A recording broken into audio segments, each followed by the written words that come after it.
How are we doing, guys? Welcome back to the channel. In today's video, I'm going to be going over the Awakened Ninja changes that are scheduled to come out with the reworks, hopefully later this month. If you want a more efficient breakdown with in-game representations of the stuff that's been talked about, please check out Yellow's video. It's Yellow's videos. They're really in-depth and really knowledgeable. I'll leave those links for you guys down in the description. But like I said, this is just to respect my subscribers that have requested this from me. So I'm going to be powering through the first stuff because I've already gone through it a few times in previous videos. The block jump change is really good, adds more being able to go out left or right, more paths of exiting the skill, adds more versatility and unpredictability to your playstyle. So fantastic change. You can now do Shadow Slash into Smokescreen without doing the heart aiming, which is really nice. So when you do Shadow Slash A for Xbox, Shadow Slash Spacebar for PC, Shadow Slash X for PlayStation, it will do heart aiming. Right now we get prioritized. That'll no longer be a thing. So really good change. And you can now do what's it called? You can now do Ghost Step into Stomp as Ghost Step into Smokescreen as well, which is a pretty big buff. That is for the pre-awakened ninja kit that Awakened Ninja can use that Succession already had access to. Now going into the other changes, Ghost Step becoming a full iframe is really powerful. Hopefully, fingers crossed, you'll stop getting grabbed when you Ghost Step, but desync will still probably kick you in the nuts sometimes. Hopefully, it increases the connection of Ghost Step into other skills. Time will tell. Thank you for adding floor sweeping and throw kick to an availability on the hotbar, but no one's going to use it because no one should use it. You need way too many important skills on your hotbar, and floor sweeping and throw kick just don't cut it. Shadow Stomp and Shadow Clones, I'm going to bring this all together. First thing, Shadow Clones got an attack, cooldown reduction from 13 seconds to 10 seconds, so 3 seconds got cut off there. And you can no longer do Shadow Stomp and press A to do Shadow Clones at the end of it. That's currently available on live. Now if you press A at the end of Shadow Stomp, you end up doing Smokescreen. And A is space for PlayStation, spacebar for PC, and X for PlayStation. A is obviously for Xbox. On top of that, at the moment, you can only activate Shadow Clones on your hotbar if you have used Shadow Stomp and you've got to do it within 7 seconds. Now you can use it freely. So Shadow Clones can be used at any time from your hotbar. The problem with Shadow Clones is unless you're getting the air attack on it, it's negligible damage. You don't want to use Shadow Clones in a position where you can get air attack because it also air smashes. The only time you'd ever do that is if you know it's just going to kill your opponent, or the next 1 to 2 skills would 100% kill your opponent. That's the only time you use Shadow Clones in a combo. And yeah, it could do a little bit of chip, but it's negligible damage outside of the air attack modifiers. So in my opinion, this needs some kind of utility or damage buff added to it. Suicide Fall gone from 10 to 15 seconds. It is a nerf for 1v1 for certain scenarios against SA heavy classes like Striker and let's say Guardian and other SA heavy classes. This is a nerf because you do rely on that grab for them to catch those classes. But outside of that, it's not really affecting Ninja. Reason being is Ninja has a lot of versatility in terms of catching opponents. And what it doesn't tell you here is it gets an extra super armor add on the successful when you use the skill successfully, which is a huge buff. And on top of that, it's a much faster animation. I'm happy to take an extra 5 seconds to get SA on Suicide Fall. So thank you very much. I'll take those. Hard aiming change. It's gone from 27 seconds to 20 seconds. Nice little cooldown reduction, but the biggest buff here is you can spam it off cooldown. Pretty huge. You can also do hard aiming straight into Shadow Stomp, which is really, really nice. That's a nice change. Another one that's not mentioned here, or maybe it was mentioned earlier, it was mentioned in a part that I'm going to skip in a minute, is Fatal Blow can also be used to cancel hard aiming, which is really good. This kind of stuff, hard aiming and Fatal Blow and the Fatal Flow, being used as cancels for Shadow Stomp does increase the burst, which honestly Awaken Ninja doesn't need, but hey, it'll take it. This one over here is a controversial one. Yes, thank you for giving us a pull skill is better than nothing, but making people jump is just not good. Please don't do it. Please allow us to use the skill when on the ground and just put a cooldown on the AoE version of the throw. So if we do a shuriken throw on the ground, we can't do another shuriken throw for another 8 seconds. Well, we can still throw our shurikens, but it won't do the AoE for another 8 seconds. You know what I mean? We need that, bro. Like, you can keep the jump there untouched, so we can always just jump and use it off cooldown whenever we want. But when on the ground, please allow us to just use this as a pull skill. It's needed. it's really bad for new ninjas to get this kind of muscle memory of jumping in their grind sessions. It's not going to affect veterans, but new players, this is not good for them. So just change it, dude. Just do it. Just do it. Nerf done to Ninja Evasion has gone from iframe to super armor, but they did increase the jump distance, which is technically a small buff. Everyone locks it anyway, so it doesn't matter. I'm skipping all this because a lot of it is just bug changes and small insignificant stuff. Maybe the fatal blow was in there somewhere. But stuff like, yeah, you can now do smokescreen easier after ghost greeting, which is not that hard to do anyway, in my opinion. But it's a lot of little stuff, and a lot of it's hard to understand because the translations aren't very good. So I'm skipping that. If I did miss something big, just leave it in the comment section down below, and I'll pin it if it's significant enough where it's people need to know about it. So going on to the Awaken changes itself, this is going to be relatively quick in comparison to my Suck video because they're really clean changes for Awaken Ninja. The first one though, I don't know what it is. I haven't seen this been talked about in the Yellows videos. If he did talk about it, I somehow missed it, even though I rewatched all of them before making this, just to get an idea of see the changes in action. But I don't remember him mentioning this, and I don't remember even seeing it in watching like Block Jump's VODs and other people's VODs when they were messing around in Global Labs. And the translation isn't, I don't know what the fuck's being done here. Corrupt Sword Dance in PvP is currently useless. In PvE, it's good. Whatever it is getting a buff. So in PvE, it's still going to be good and it's going to be better. It's getting an increase in cooldown from 5 seconds to 10 seconds from the looks of it. So I'm assuming it's a significant buff for doubling the cooldown of a skill that's always locked. It looks like it maybe got a protection. I think it's got some damage buffs. It looks like it's got damage buffs. It has to be significant because, like I said, it doesn't do damage currently. They didn't increase the what's it called? The PvP damage reduction, which is this 46.3%. So if it did get a significant damage buff and it got a protection, it can actually be viable in PvP. In 1v1s, 1vx, anything, you can use it just to protect yourself, or you can use it if it's a forward guard to nullify incoming damage.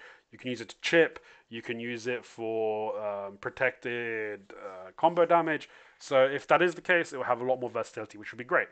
If it's not a big deal anyway, because we lock it, so I wouldn't be upset if it's not a massive buff or impactful buff. But talking about impactful buffs, next one is Vacuum Slash. I'm going to have to scroll down here because you can't see the translation there. So forward guard is now all the way throughout the entirety of Vacuum Slash. That's huge. That's already enough for me to use it in certain scenarios. But on top of that, it's got 2 extra hits, which is 1100 times 2 more damage with no extra damage decreases for PvP. That's massive. Added down attack is more significant than this, to be honest, in terms of when your opponent's on the ground. That's massive extra damage right there. So actually really significant changes for Vacuum Slash and can now be used in combos and maybe should be used in combos. We'll have to test it when it comes out to see exactly how much damage it does compared to other stuff. But even just very simple combos, let's say you're 1vxing and you want to do a completely protected combo, right? Let's say you've grabbed someone in Awakening, you've got the iframe on the Awaken grab, you go straight into Vacuum Slash for that forward guard with a nice AoE at the end, and then you can do either a Bond Serpents or a Bond Katana, big, huge damage, and end with the flashing light. So really good stuff right there. Great changes to Vacuum Slash. Drastic Measure. So this is the only area you're in Awakening that got a slight nerf, but overall it's a buff. Drastic Measure is now super armor all the way through, and the bound's been removed. Really good stuff. If you get the Bond skill, it adds the bound back. Currently, the skill really doesn't do that much damage, but there is always whenever you got protection and skill, there's always a way you can use it that will be beneficial to you. So it's definitely got more versatility. The damage is garbage, so I don't really see it being used. But the nerf is, in the old days, in the current game, I should say, if you do Drastic Measure, it's unprotected with a bound. But when you're E-buffed, it's a protected bound, it's a protected CC. I don't believe that's currently the case in Global Labs. So hopefully they change that, they give that back to us. It's good to have an extra little protected CC when we're E-buffed. So once every 3 minutes for 30 seconds, we can use this 2, maybe 3 times at most in that 30-second period. So I hope they do give us that option again. Seamless activation speed's been increased. That's really useful for self-buffing and for a little bit extra damage at the end of combos and stuff if needed. Serpents is more PvE damage. They stated PvP damage will remain the same. So the extra damage buff that it's got, the extra 200 odd, yeah, the extra 200% that it's got in the first hit and whatever that is, the 200%, I guess, in the blade strike. It's all going to be accounted for with the increased damage reduction. So that's that. Flow execution, the attack range has been increased. This is a really big buff, in my opinion, in terms of CCing and re-CCing opponents. It's kind of a huge range. You can actually knock people down with this skill now. Just to give you an example of a way that it will be useful. Let's say you've caught someone with Shadow Stomp, you go straight into placement to get their attack, and you're in a 1vx. Another opponent's coming at you. You ninja step away, you go step a little bit further away or a little bit to the side, and then you could hit him with a flow execution to re-CC the person that was on the ground, and maybe also CC the guy that's on top of him as well that came to get you. That's just one example. There's a lot of extra versatility you can use the skill with. Having range CCs is really powerful. Don't ever underestimate range CCs. Especially the fact that flow execution is a fast skill as well. I might have said Mark Explosion earlier, I apologize, but flow execution is what I should have said. And talking about Mark Explosion, did I miss that? I don't think I did, but in case I did, it got cooldown reduction, and it got extra damage in PvE, not PvP as far as I'm aware, and increased activation speed, which is a really good buff for that skill as well. Last couple ones here. Sudden Decap, good changes. It's got all the CCs removed from it, and it's full forward guard throughout the entire animation with an attack speed buff of 10%. Fantastic change. It can now actually be used in combos. I really like it, and the fact that you can now get the attack speed buff with it is going to actually make it possible to buff yourself in combat, which was possible to do before, but it required you, if you want to get both your buffs, you had to go from Awaken Seamless into Pre-Awaken Shadow Slash. So normally you'd have to just get the Shadow Slash and forget about the Awakened Seamless buff. But since now this is actually really fast, you can really quickly go from Seamless into a forward guard sudden decap and get 10 AP along with 10% attack speed. That's massive. So great change right there. And they've also added some, I don't know what they all are, but there's been a bunch of cancels added between sudden decap and either vacuum slash or flow mark explosion. I'm not sure. I think it's vacuum slash. I think you could do like sudden decap and then cancel it with the last hit of vacuum slash, that big AoE damage part of the skill. That's also going to be forward guard, so there's no break in the chain for really, really nice damage. So great job there. And the grab for Awakening has got an extra 2-second increase. All classes have got an increase to their grab cooldowns, so it's not just Ninja that got this nerf, and honestly 2 seconds is negligible when we're talking about 18-second cooldowns. 2 seconds on a 10-second cooldown is noticeable. 2 seconds on an 18-second cooldown is a little bit less noticeable. And KO Spree is basically the last one here, gone from 25 seconds down to 15. Doesn't really help in PvE because you can't use it in every single pack. But it does have down attack, so it might have some versatility in PvP. But since we've already got sudden decap for forward guard damage, we've got vacuum slash for forward guard damage, and the possibility that Corrupt Sword Dance is some kind of protective damage, I don't really see the necessity of Chaos Spree. But again, added options. There are points that you may need to use it, so adding versatility to the kit, I'm always good with, baby. I don't think it's a massive buff, but it's a buff that can be used by the right players. The Q block, the regular block, left bumper for PlayStation, L1 for left bumper for Xbox, L1 for PlayStation. Yeah, it's never use it. If you're using it, don't ever use this skill. Useless. And I honestly don't know what these last 2 bullet points are, because I don't know what Leo Ryong Ungong is, and I don't know what flow when right clicking and hold after boundary where the flash hits, it has been improved so that the sonic explosion is activated. Maybe that sudden decap into vacuum slash last hit that I was talking about earlier. I don't know what it means though. But overall, Awakening got fantastic changes. It got no downsides. It got a tiny little downside with the drastic measure, not being a protected CC when using your Awakened buff. But that's not huge.